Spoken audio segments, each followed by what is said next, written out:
स्वागत है आपका मेरी इस वीडियो में। आज इस वीडियो में हम भारत के सबसे बड़े पर्यावरणविद, प्रकृति प्रेमी सुंदरलाल बहुगुणा जी के बारे में बात करेंगे, जिन्होंने प्रकृति की सुरक्षा हेतु, प्रकृति के प्रति लोगों के अंदर जागरूकता पैदा करने हेतु अपना संपूर्ण जीवन न्यौछावर कर दिया। सुंदरलाल बहुगुणा जी के जीवन से संबंधित बात करें तो इनका जन्म 9 जनवरी सन 1927 को देवभूमि उत्तराखंड में हुआ था। उत्तराखंड में जन्म होने के कारण यह प्रत्यक्ष रूप से पेड़ पौधों वनों से संबंधित थे तथा सुंदरलाल बहुगुणा जी बचपन से ही इनका लगाव पेड़ पौधों की ओर था। ये अपनी लाइफ का टर्निंग पॉइंट बताते जब 13 वर्ष की उम्र में यह संपर्क में आए क्रांतिकारी श्रीदेव सुमन जी के।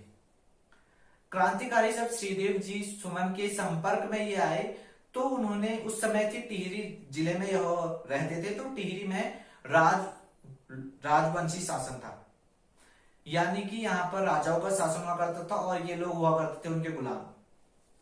तो जब सुंदरलाल बहुगुणा जी से श्रीदेव सुमन ने पूछा कि आप बनना क्या चाहते हो, तो सुंदरलाल बहुगुणा जी ने सभी की तरह उत्तर दिया कि मैं राज दरबार की सेवा करना चाहता हूं। तो श्रीदेव जी सुमन ने जो शब्द कहे, उन्होंने उन शब्दों ने सुंदरलाल बहुगुणा जी के दिल में हलचल पैदा करती। वह यह कहते हैं सुंदरलाल बहुगुणा जी, और वह शब्द थे कि चंद चांदी के टुकड़ों के खातिर आप अपने को राज दरबार में बेच दोगे। यह प्रश्न किसने पूछा? श्रीदेव सुमन ने पूछा। किससे? सुंदरलाल बहुगुणा से। तो जो शब्द थे वह उनके दिल में लगे सुंदरलाल बहुगुणा जी के, और तब से उनमें राष्ट्रभक्ति की भावना पैदा हो गई। यह गांधीवादी भी माने जाते हैं और राष्ट्र के प्रति इन्होंने कई आंदोलन में भी भाग लिया। तो तब के चलते इनके ये जेल के चक्कर भी इनके बहुत लगे, पुलिस इनके बहुत पीछे पड़ी।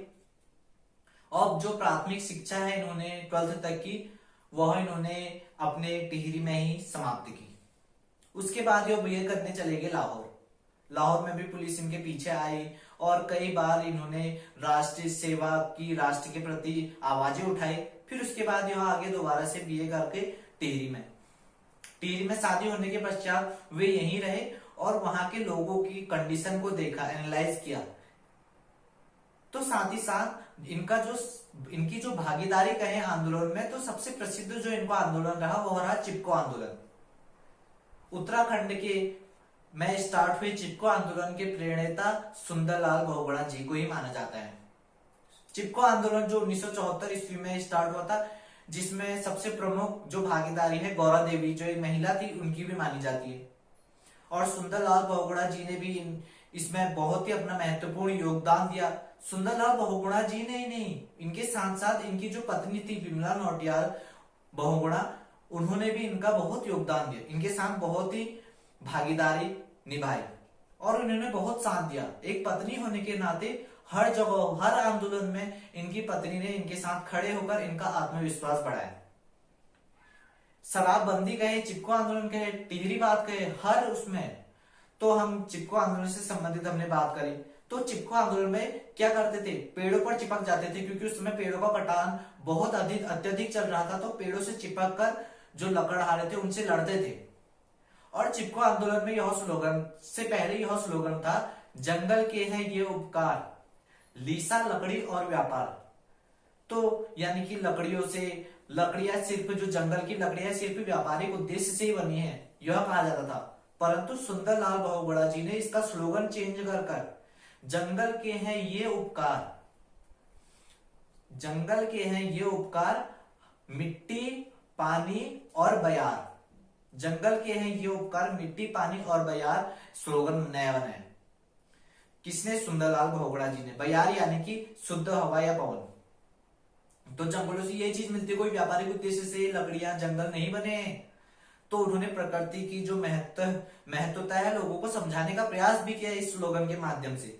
उसके बाद 1981 में उन्हें पद्मश्री से सम्मानित किया ही जा रहा था, उन्होंने पद्मश्री लेने से भी मना कर दिया। उन्होंने कहा जब तक वनों के कटान नहीं रुकेंगे तब तक मैं यह सम्मान नहीं ले सकता। उसके बाद टिहरी बात से संबंधित बात करें, टिहरी जो रियासत थी, जो टिहरी भागीरथी, भीलांगना और घृत गंगा का संगम माना जाता था, वहां घृत गंगा तो विलुप्त हो चुकी है। तो वहां पर भी जो डैम बन रहा था उसका कट्टर विरोध किया। उन्होंने कहा इतने सैकड़ों गांव जब इसमें इस बात में समाज जाएंगे, लोगों की जो मातृभूमि उनसे छिन जा रही है, जो लोगों का कृषि रोजगार यहाँ से जुड़ा हुआ था, उसको छोड़कर तुम एक ऊंचा बात बनाने की सोच रहे हो, तो यह एक अच्छा प्रयास नहीं है, यह तो प्रकृति की हत्या है। फिर भी बात नहीं मानी और पूरा बात टेरी बात बनकर तैयार भी हो गया था। तब सुंदरलाल बहुगुणा जी फूट फूट कर रोए, बहुत रोए, और उन्होंने अपनी दाढ़ी और सर पूरा मुंडवा भी लिए थे और उन्होंने कहा यह गंगा की हत्या है। टिहरी बात में भी उन्होंने बहुत बड़ा योगदान दिया था। उसके बाद शराबबंदी में उनकी पत्नी और वे गांव गांव की महिलाओं से प्रत्यक्ष रूप से मिले और महिलाओं ने अपने दुख दर्द बताए कि हमारे साथ हमारी जो जिंदगी है शराब के कारण अस्त व्यस्त हो चुकी है, हम 2 रुपए भी कमाकर लाते हैं, वो शराब में ही बर्बाद यूं ही चले जाते हैं और हमारी जिंदगी भी अच्छी नहीं है। तो इसी प्रकार तो उनकी पत्नी विमला नौटियाल जी ने और सुंदरलाल बहुगुणा जी ने दोनों ने शराबबंदी पर भी आवाजें उठाई। पहले गांवों की भट्टियां बंद करी, फिर जिला स्तरीय, फिर धीरे धीरे पूरे राज्य की बंद भी हो गई थी, फिर बाद में फिर चालू पड़ा।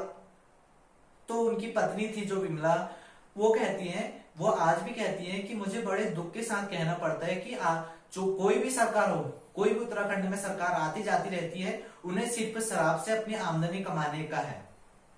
वह यह नहीं चाहती कि उत्तराखंड के युवा या भारत देश के किसी भी युवा का भविष्य अच्छा हो, वो विकास की राह पर चले। तो ये शब्द थे सुंदरलाल बहुगुणा जी की पत्नी के। उसी के साथ साथ शराबबंदी के साथ साथ अस्पृश्यता, यानी कि जो अनुसूचित जाति के लोगों का मंदिरों में प्रवेश वर्जित था उस वक्त, हालांकि अभी भी हम कितनी जगह देख सकते हैं, तो उसमें भी उन्होंने आवाजें उठाई और उनका प्रवेश आरंभ कराया और बहुत आवाजें उठी। और इसमें सबसे महत्वपूर्ण योगदान सुंदरलाल बहुगुणा जी की पत्नी और उनका माना जाता है। साथ ही साथ इन्होंने बहुत समाज सेवा की। सुंदरलाल बहुगुणा जी यह कहते हैं कि एक समाज सेवी और जो एक राजनीतिज्ञ होता है, यानी कि पॉलिटिक्स जिससे जो जुड़ा व्यक्ति होता है, उन दोनों में बहुत बड़ा अंतर होता है। जो सोशल वर्कर होता है वह उसके अंदर होती है दूरदृष्टता, यानी कि वो बहुत दूर की सोचता है और समाज की भलाई के लिए ही सोचेगा तो। परंतु जो पॉलिटिशियन है वह सिर्फ अपने निजी हित के लिए सोचता है और वह सिर्फ दूर का नहीं सोचता, वह सिर्फ छोटा छोटा सोचता है और सोचता है कि मैं कोई जादू कर दूं और फिर चंद वोट वह पा भी लेता है। तो सुंदरलाल बहुगुणा जी का कहना था कि सोशल वर्कर दूर की सोचता है और बहुत अच्छा कार्य कर दिखाता है, परंतु जो पॉलिटिशियन होता है सिर्फ नजदीक की सोचता है और जादू ऐसा सोचता है कि मैं कुछ जादू करूंगा और कुछ वोट मेरे पास आ जाए। हम देख सकते हैं कि सुंदरलाल बहुगुणा जी किस तरीके से एक सोशल वर्कर और पॉलिटिशियन में अंतर स्पष्ट करते हैं। धीरे धीरे इन्हें कई पुरस्कारों से भी सम्मानित किया गया। पद्मश्री तो 1981 में इन्होंने लेने से मना कर दिया था। फिर बाद में सन 2009 में इन्हें पद्म विभूषण से भी सम्मानित किया गया था और कई पुरस्कारों से इन्हें, बड़े बड़े पुरस्कारों से अमेरिका द्वारा और भारत के बड़े बड़े पुरस्कारों से इन्हें सम्मानित किया गया। तथा जो हमारे संयुक्त राष्ट्र संघ है यूएनओ में इन्हें बोलने का भी मौका मिला। यानी इतने बड़े पर्यावरणविद थे, प्रकृति के बारे में इनकी सोच, दूरदर्शिता हम देख सकते हैं कि किस तरीके से यह प्रकृति के बारे में सोच रखते थे और लोगों में जागरूकता फैलाने का प्रयास करते थे। परंतु खेदवश कोरोना वायरस के चलते 21 मई सन 2021 को इनका निधन ऋषिकेश के एम्स अस्पताल में हो गया। तो आशा करता हूं कि आपको इनकी जीवनी, इनके बारे में जो घटनाएं हैं कुछ महत्वपूर्ण, वह अच्छी लगी होंगी।